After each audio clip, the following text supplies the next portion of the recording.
Оған Тала айылынын жолу мындай жаман акыбарлар туш келип калды. Дем алууга келген адамдар дагы шунчалык ыраазы болуп кетет эле.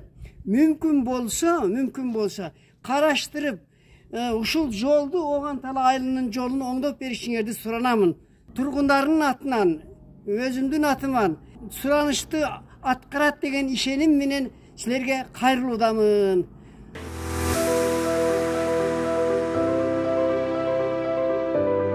2023 жылдын титулдук тизме эсебинен Базар Кокон Асыланбап Заэстан Кызыл Үңкүр автомобиль жолуна быйылкы жылы 5 км асфальт төшөө иштери каралган. Азыркы учурда 1 километр менен 3 километр аралыгында жер жумуштары аткарылып жатат. Ал эми быйылкы жылдын эсебинен 36 миллион сом акча каражаты каралган. Эгер аба ырайы жакшы болсо 1-2 айдын ичинде бүтөт.